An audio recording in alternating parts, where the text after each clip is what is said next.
I hope your week is starting off well, and why not just increase that a little better by watching some interesting cookery and dungeon adventure and exactly what's going on, the history and timeline of this dungeon still being somewhat of a mystery, an enigma, if you will.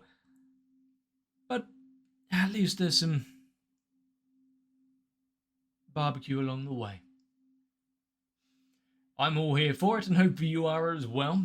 There's not really any need to stretch this out more than it has to be. So, get yourself some cutlery, a drink.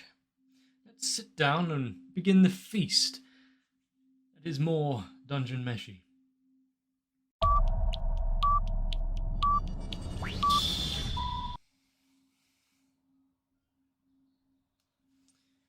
Every time that this show opens up on that little jingle, the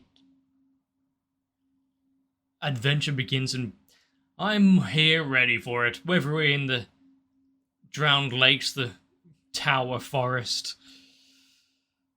But yeah, with meeting up on old teammates before, lore drops of the samurai and what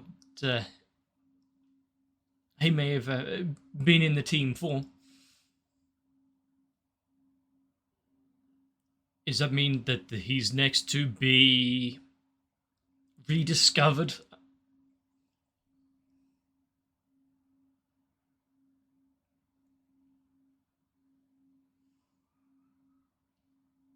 There is so much here that I am all for. And like various parts, like those on the boat which have yet to even been mentioned. The elf who was kind of, the one from the painting, who was brought up and then that was it. Still just kind of there.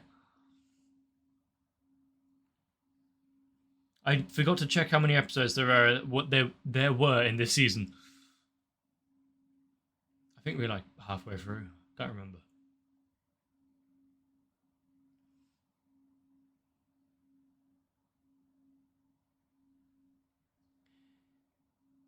Right. Well, at least someone's been making maps of the area before and whatnot. Even if it was it needs a little bit of some house cleaning here. Is it anything like the ones we've seen before? Well, I don't think the orcs are there just trying to trick you. But it's a good point, actually. Why have a clear path that could be easily found? Is there a way through that doesn't require cutting all of the tentacles and whatnot? Is that not going to put strain on the traps?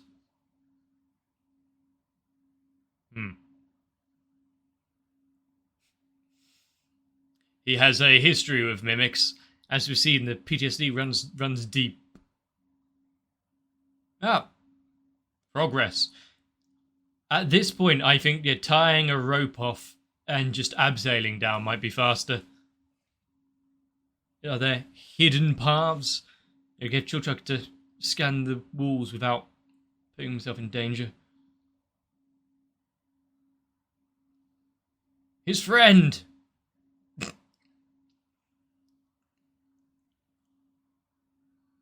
I half expected him to dive headfirst after it. Nice explosion.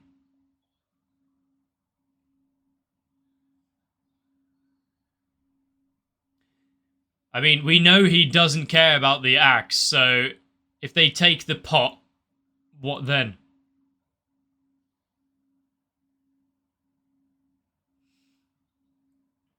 And they're helping with this? Doesn't anyone have, a backup dagger or anything? Cut the tongue.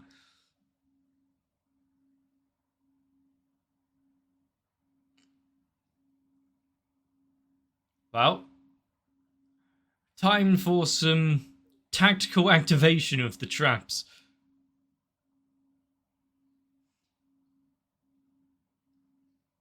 I mean,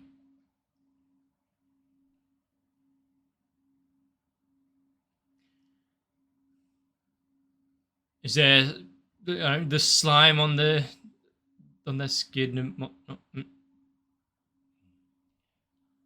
So he's a fountain of knowledge of useless bullshit, but not when it matters. Okay.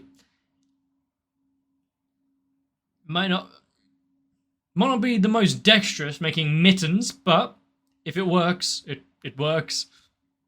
While it is distracted, trying to pull the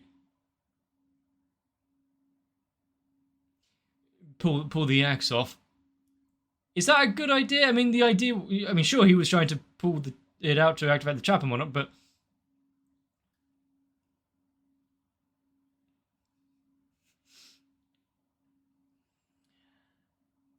well, actually, with him pulling back, it's just forcing the matter and the plan straight away. At least they're not poisonous.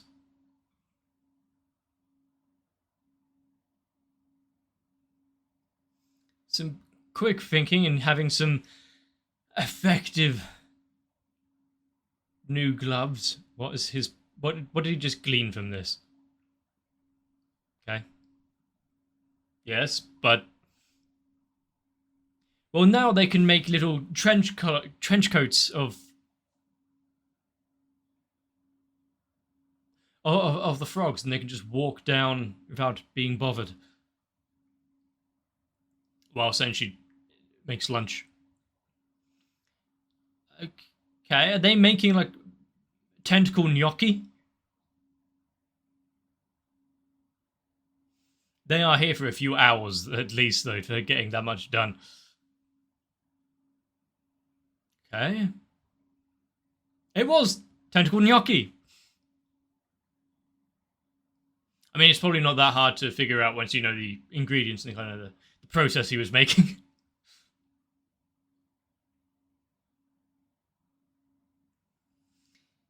I should have had lunch before watching this.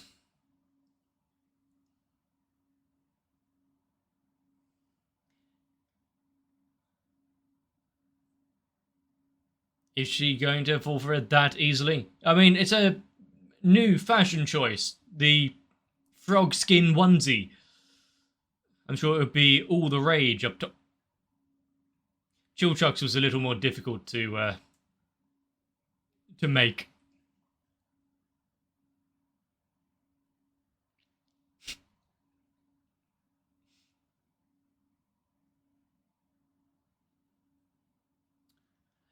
Yeah, like various fish swimming through anemones and whatnot.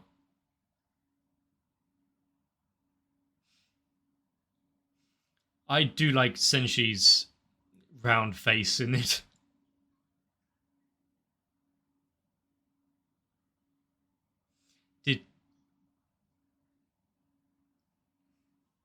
They got down here pretty quick. Did the sword suffer any lasting damage? Is it still inhabiting it?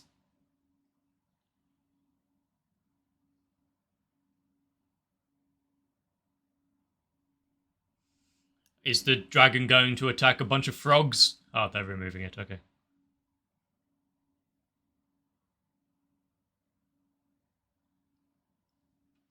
Lovely.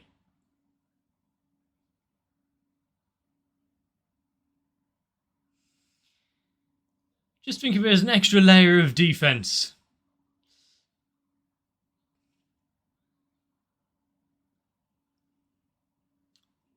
Just this is exactly what they had to go through in order to... Is there some sort of travel sickness when going through the painting portal? Was it revival sickness? I also didn't finish the sentence before, but I can't remember what I was saying.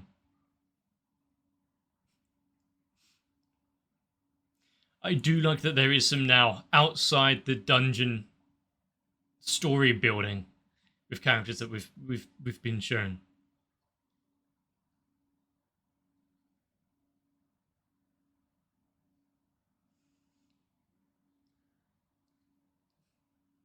why exactly they have been pushed up. They don't exactly know. Are they going to form a deployment and have to go down and clear all the floors? Would be neat having a bunch of interconnected tunnels and caves that are now both part of the dungeon and not.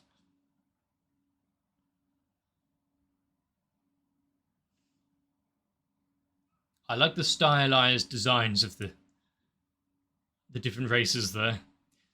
I mean, they're kind of classic in their designs, but still.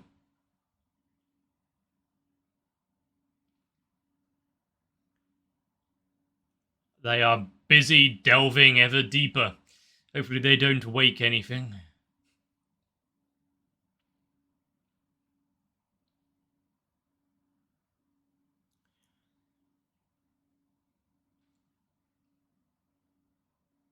How many of these elven circles has he just come across?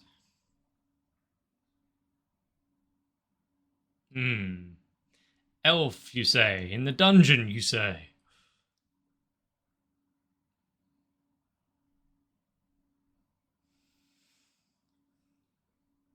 Will they be...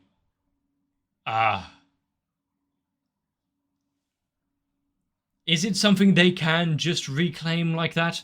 I don't think you can wrap it up in a nice little parcel for them.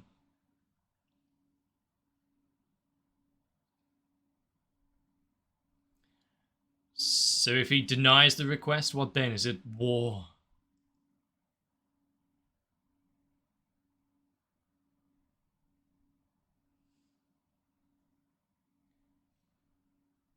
I didn't expect there to be this kind of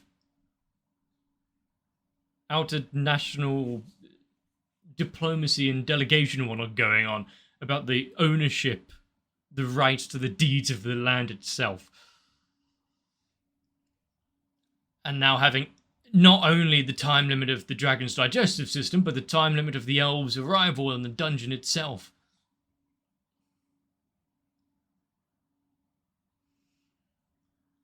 Just how many layers are going to be wrapped up on top of each other? I've never seen someone look down their nose quite as obviously as that.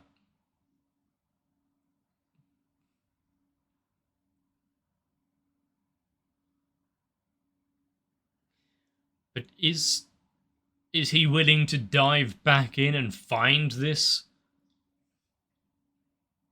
And who's he going to hire in order to do it?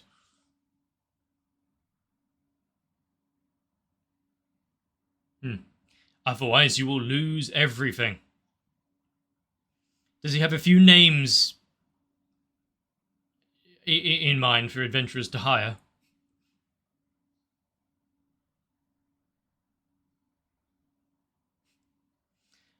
I mean, I do like how they're all looking a little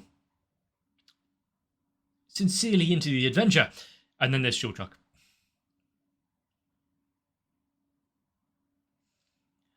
An unfamiliar ceiling, and she needs to immediately go for the weapon.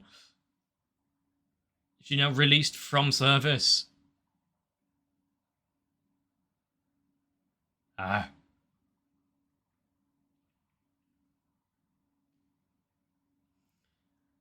Considering what we saw in the dungeon, actually having them not just be kind of background bodyguards, but speaking roles. It's nice. A lot better than just seeing them use like a crossbow once.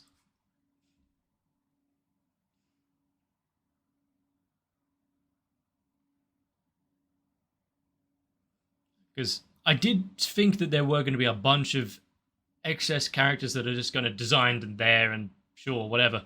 But actually having a bit more to them.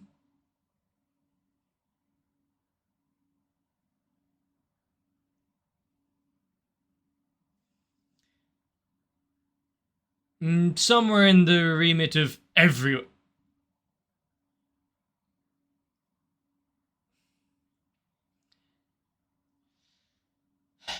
I mean, there is going to be some sort of light discrimination. When ages vary so easily, how can you keep track?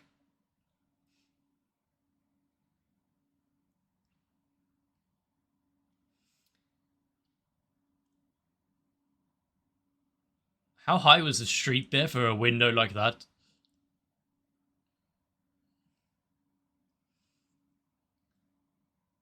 Is it this the city itself playing tricks on you, or is there something actually lingering just out of your peripheral vision? Didn't even take time to clear up.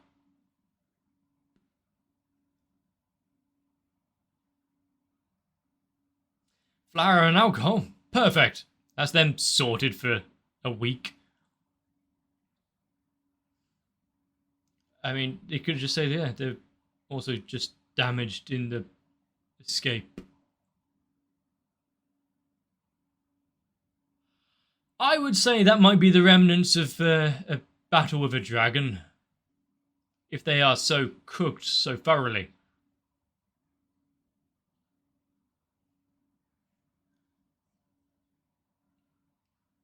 I mean, we saw it still smouldering, so yes. But if it is active, what is it? What's causing it to roam around? But facing it when it's on full alert and attacking things.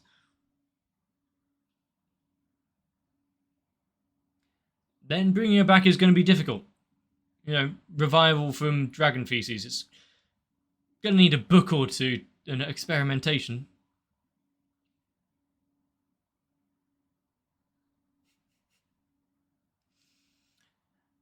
I mean, he has been invaluable in combat thus far. Just maybe not in a direct confrontational role.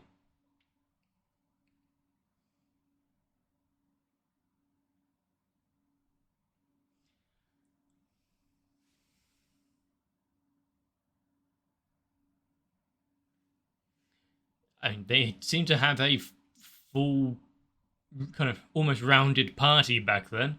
Now, reduced us to a few numbers.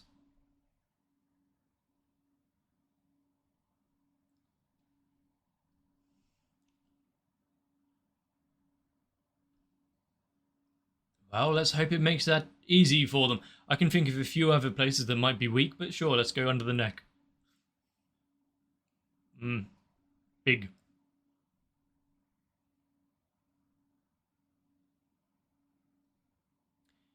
About that too. Oh, okay, that is a good representation of how tall it is. Yeah. And I don't think throwing weapons are going to have the punch to really do damage. Oh, that was neat. Keep one camera movement without cutting away, but showing the journey they took to get up here.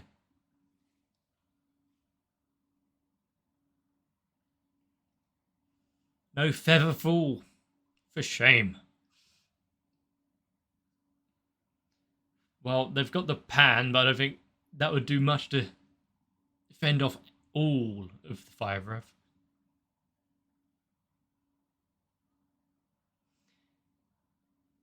About 2 to 3 minutes.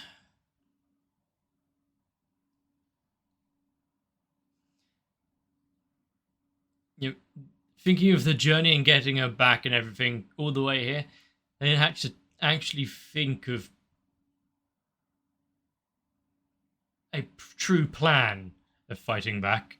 But yeah, okay, burying it under buildings, even if it's just to limit its movement somewhat.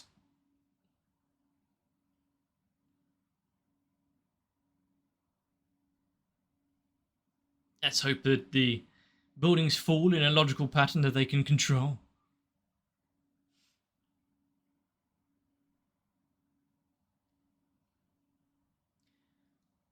I like this strategy meeting, even if they're completely wrong.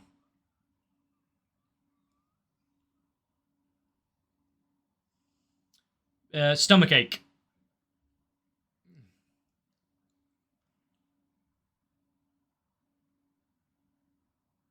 Oh, don't just say something like that and bring up some flags so simply.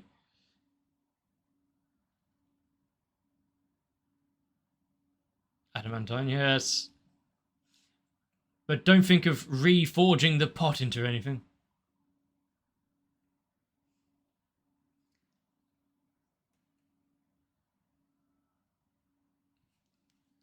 Do not dull his blade in the throes of fighting. It is for methodical cooking, and that's it.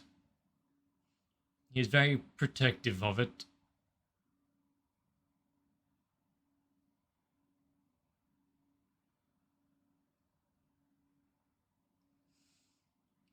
And what's Senshi doing during this battle plan?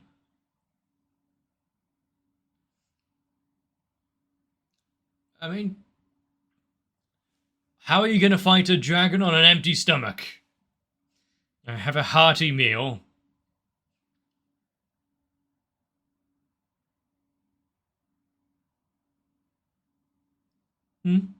I guess they would have the edge over a lot of other things. As celebration. I guess, sure. An extra reason to win. To be able to have the... Really? Okay. Panaying the frog.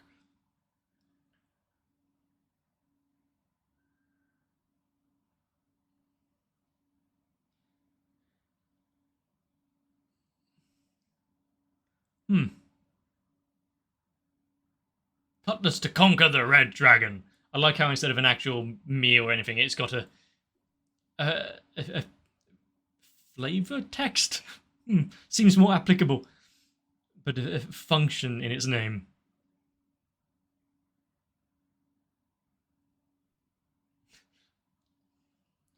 Brings a tear to the eye. Was that comment about the red dragon? Was that about fighting it or possibly eating it after?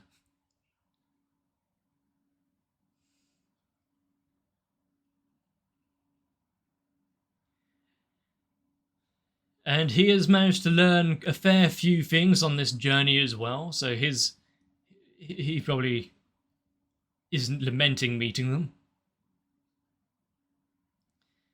But if you're having such a heartfelt thank you moment before running into the dragon at episode 10, is this just going to be a trade-off of one character for another? Yeah, how are they going to respond to that? Especially when they've got a mouthful.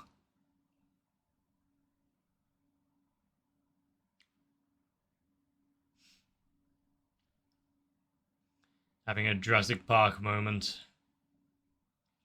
You don't have a cup to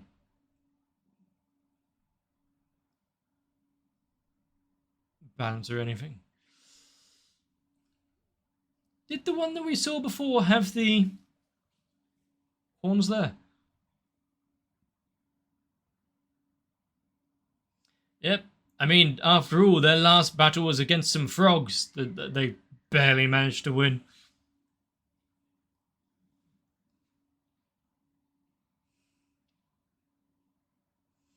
And with glorious roar, a battle cry, they run away. If it didn't end there, and actually got anything into the dragon itself, I would not know what to do with myself. I do like the idea of them mapping out the entire city, knowing where they can and can't bring the dragon, where's best to strike to bring down the... How are they going to bring it down other than using the dragon's entire girth and height and whatnot, and strength itself?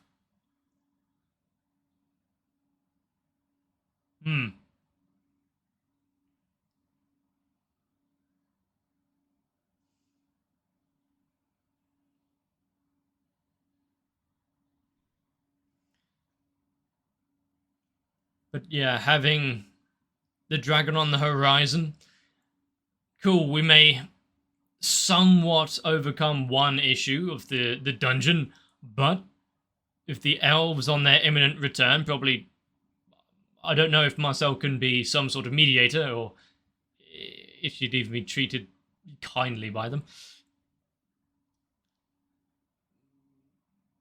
They've got to do something about the Lord of the Dungeon and that. I've forgotten what I was going to say straight away. Oh no. But yeah, if they can bring what remains of Lass's sister back from the gullet of the dragon. Did we actually see her be fully eaten or just trapped in the mouth? Anyway, yeah, if they can bring her back and recover whatever remains. There's no one here, at least I don't believe Marcel was capable of it, but there's no one here actually capable of revival magic. So what, they'll be carrying her back in a plastic bag?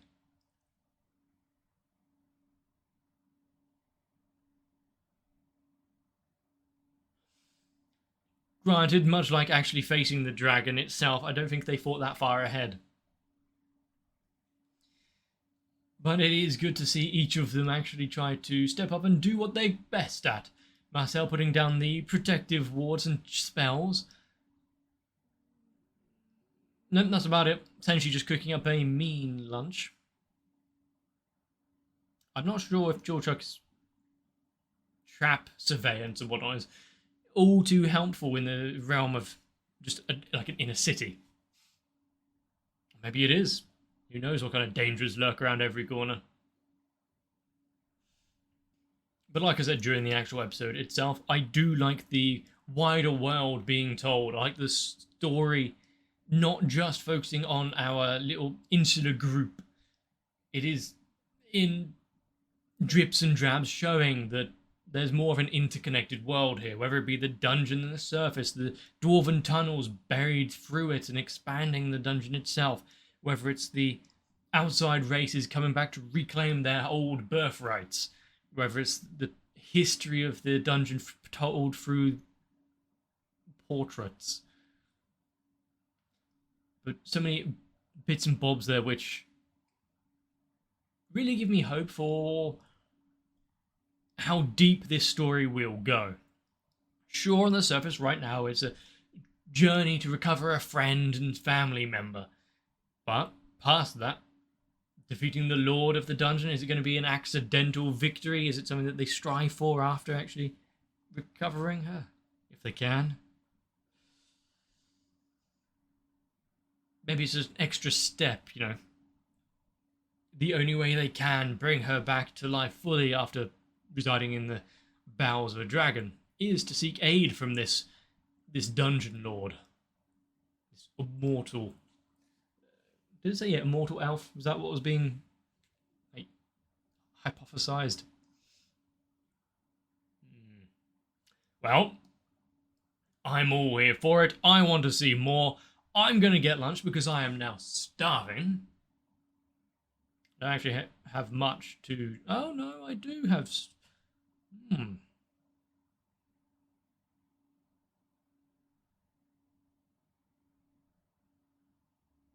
I got some bread. I got some sausages. I know what needs to be done. So, if you're hungry as well, go get you something to eat. But if you enjoyed this episode, let me know. Leave a like and a comment down below. Consider subscribing to the channel so you don't miss out future uploads. Jump onto my Discord, which is down in the description, for notifications when new videos come out. Memes and jokes and funny images. But I think what a lot of people are there for, the polls and votes for when new stuff needs to be put up, which I think there's probably a few in the future. But for now, get yourself some rest, so I can see you in the next one. I really must thank each and every one of my patrons for getting me this far, let alone facing a dragon. I think I would have fallen at the first hurdle of level 1 if it wasn't for the likes of AegisTR, Darky26, Guado, Kite, Reds Racer, Ultra Pouring, Wolfie Sensei, Zug, and everyone else. For at least thanks to them, this channel can buy even beginner adventurer gear.